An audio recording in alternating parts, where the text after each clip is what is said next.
So it's Sunday, April 27th, 2025. This is the Daily Brief. My name is Darren Gerdes. I'm just a professor trying to provide you with context in the war in Ukraine. Today, I want to talk about Russia's technologically superior drone defense. As you see in the thumbnail, we're going to get to that. Before we get to that, we're going to start over here with what's going on the battlefield and the statistics and that sort of thing. So let's start with this. 1,030 Russians off the battlefield day over day, 8 tanks, 5 armored fighting vehicles, 42 artillery systems, and we have 136 vehicles and fuel tanks. That's on April 27th, 2025. Now, when we look at this, here's Ragnar's dashboard, and he talks about increased engagements, casualties, and equipment losses slightly below the 7-day average.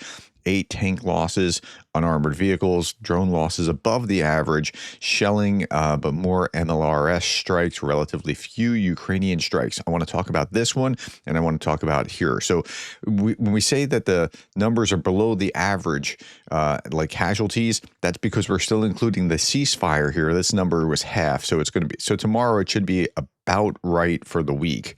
And so but this is still lower than where it was here earlier in the month, like 15, 14, 13, 13, 13, 13, 12, 12, 14, 12, 12, 12. Like, so as you're looking at the numbers, it's steadily declined. It looks like the Russians were kind of starting a new offensive wave, but they've just been blunted. And we'll talk about that in just a moment. Let's look at this first, though. I want to show you something else on the dashboard. I'm trying to systematically show you little bits of the dashboard day by day. Strike ratio between Russia and Ukraine. It's 34 Russian strikes per Ukrainian. It's up 131%, or down. It's bad by 131%. The ratio is like, so the Russians just keep striking. Now, the Ukrainians seem to be getting the upper hand as far as the what they're actually accomplishing with it, but still. Okay, Andrew Perpetua, let's talk about this. Since the beginning of this war, there have been expert after expert who has proclaimed that Ukraine is on the verge of losing the war ever since day one. Think Douglas McGregor, Scott Ritter, 2 weeks, they're toast, that sort of thing. I'll tell you a few reasons why this has happened. These people do little to no actual research and base their opinions entirely off communications they have with people that they built relationships over time. To nearly everyone, this is an obvious path to bias and misinformation. But for some reason, to those publishing their work, whichever think tanks, newspapers, etc., they view it as valuable for some reason. It shows the rotten core of this type of journalism. It's kind of lazy journalism, right? Like, what's the data points that are showing that this is the case? Well, I talked to an expert. Or I talk to somebody in country or something along those lines. Speaking to an expert is the lowest possible form of evidence, and it should be weighted below all other forms of evidence. This is doubly true when that expert is trying to manipulate you, or when they're a source like I talked to this Russian general and he said, no time, and we're going to be over in 3 weeks. Okay, so be careful with that. They are going to use you and manipulate you into believing things are worse than they are because they want you to do things for them. But these so-called experts, they go in trips to Ukraine, don't they, where they proudly say they spent X amount of time with so-and-so and Y amount of time with whichever unit, and they say this as though it gives them some extra insight into what is really happening. They will go on their blogs and their podcasts, and they'll say they ignore the evidence, ignore common sense, ignore your lying eyes, and listen to me. But they will write about their experiences at the front, and everything is hopeless. Trust me, I spoke to an expert. The experts reliably inform me. Trust me, bro. Trust me, bro. Okay, somehow this passes as journalism. They do not present data. Data is what you need. You need to be able to see what's going on. You have to know, not just have a gut feel for things or have talked to somebody. They do not have numbers. They do not have sources. They do not have any form of verifiable evidence. Nothing. Just turn it off when you see this and move on. Well, that's some pretty good common sense understanding of how you should be thinking about real research to understand what's going on in the war. Okay, Russia launched 149 drones at Ukraine overnight. 57 drones were shot down. 67 decoy drones were neutralized. Some got through and did some damage. But so here, Russia attacks Ukraine with 149 overnight, and the Russian drone strike killed 500 livestock animals near Pavlograd. Ukraine neutralized most drones, with only 25 possibly reaching their targets. Doesn't mean that some didn't do some damage and that those livestock are not happy, but that's where we are. Okay, yesterday we talked about Putin talking to Gerasimov about the entire liberation of the Kursk. And I was questioning this, saying, like, okay, if we know from other sources, like the ISW is claiming that the Ukraine still controls about 40 kilometers squared of area in the Kursk region, why are they talking about that? What's going on? Like, Sputnik came out saying Kursk region's liberation could culminate in Zelensky's ouster. Okay, first thing, time you read a headline that says this could happen, ignore it, because that's not really news. I mean, anything could happen, right? But this is how Sputnik is spinning it. Okay, so here we had 16 combat engagements that took place in the Kursk region, 2 of which are still ongoing. So even though they said that there were, they're out of Kursk, well, now, but they're still there. There's still engagements going on. Did you lie then, or are you, or did they get back in, or what's going on? But Putin needs this because May 9th is coming up, and it's going to already be embarrassing enough on May 9th. So here's Spravdi talking about this. Why did Russia begin a huge propaganda campaign announcing that Ukrainian forces are no longer in Russia's Kursk region? Because Ukrainian forces are still in Kursk and now also in Russia's Belgorod region.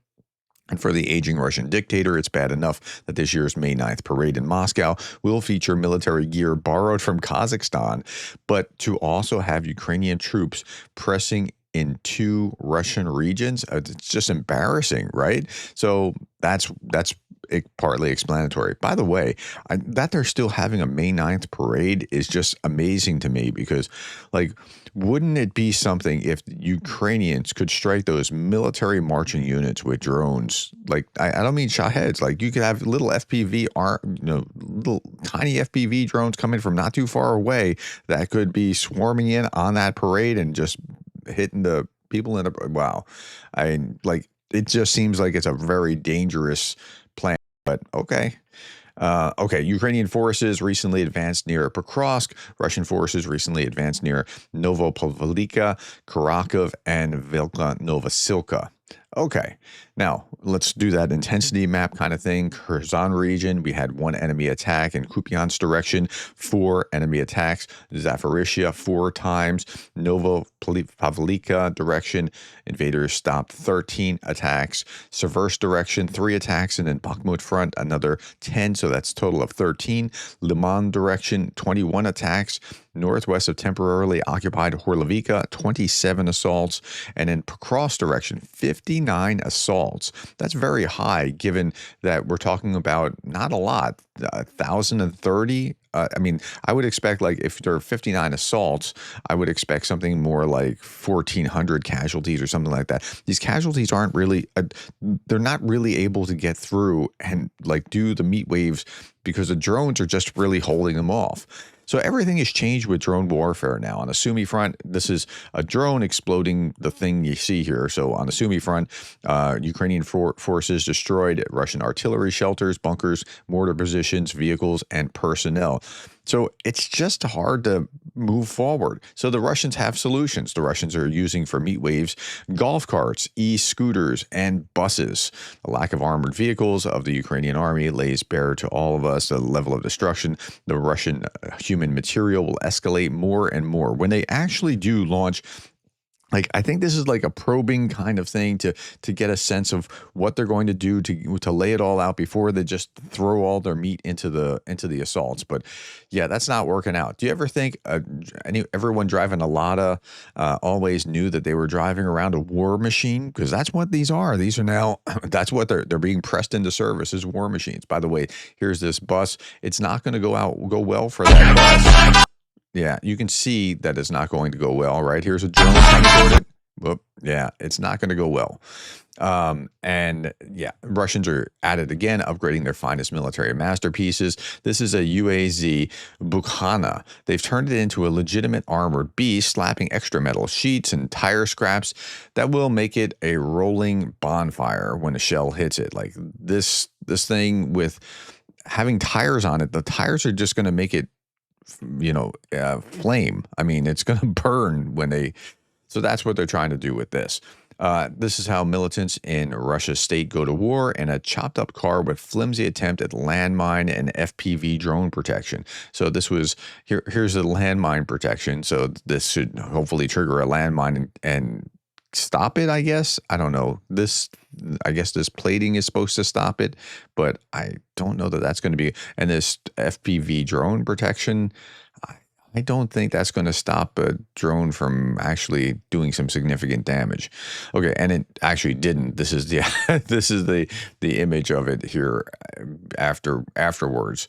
Russia starts using civilian cars with extensive anti-drone protection in the Donetsk Oblast. Failed Russian assault near Bakhachar used such cars alongside motorcycles. I'll talk about that in a moment. Ukrainian forces reportedly destroyed 24 of 28 vehicles repelling the attack. So they're only really getting like very small little waves. They're not able to really push through. Okay, motorcycle assault across a minefield. Well, that's the after. Here's the before. This guy's just trekking along. I'm not going to show you the after again. It's just wow.